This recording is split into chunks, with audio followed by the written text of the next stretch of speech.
بسم اللہ الرحمن الرحیم۔ کہتے ہیں کہ ایک طوطا طوطی کا گزر ایک ویرانے سے ہوا۔ ویرانی دیکھ کر طوطی نے طوطے سے پوچھا، کس قدر ویران گاؤں ہے؟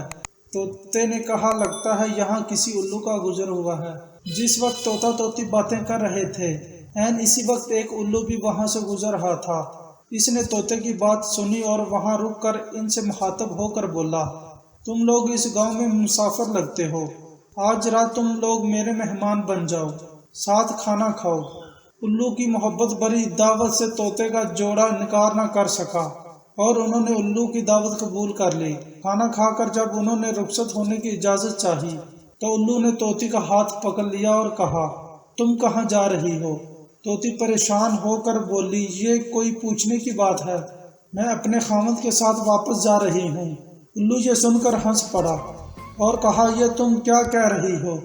تم تو میری بیوی ہو۔ اس پہ طوطا طوطی الو پر جھپٹ پڑے اور گرما گرمی شروع ہو گئی۔ دونوں میں جب بحث و تکرار زیادہ بڑھی تو الو نے طوطے کے سامنے ایک تجویز پیش کرتے ہوئے کہا، ایسا کرتے ہیں، ہم تینوں عدالت چلتے ہیں اور اپنا مقدمہ قاضی کے سامنے پیش کرتے ہیں، قاضی جو فیصلہ کرے وہ ہمیں قبول ہوگا۔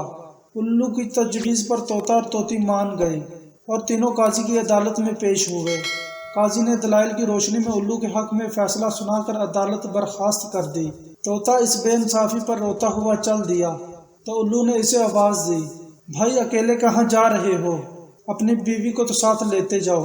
طوطے نے حیرانی سے الو کی طرف دیکھا اور بولا، اب کیوں میرے زخموں پر نمک چھڑکتے ہو؟ یہ اب میری بیوی کہاں ہے؟ عدالت نے تو اسے تمہاری بیوی قرار دے دیا ہے۔ الو نے طوطے کی بات سن کر نرمی سے بولا، نہیں دوست طوطی، میری نہیں تمہاری ہی بیوی ہے۔ میں تمہیں صرف یہ بتانا چاہتا تھا کہ بستیاں الو ویران نہیں کرتے، بستیاں تب ویران ہوتی ہیں جب ان سے انصاف اٹھ جاتا ہے۔ طوطا یہ بات سن کر بہت خوش ہوا اور وہ وہاں سے چلے گئے۔ تو اب آپ اس کہانی کا مطلب تو سمجھ ہی چکے ہیں۔ تحریر پسند آئی ہو تو لائک اور شیئر ضرور کریں۔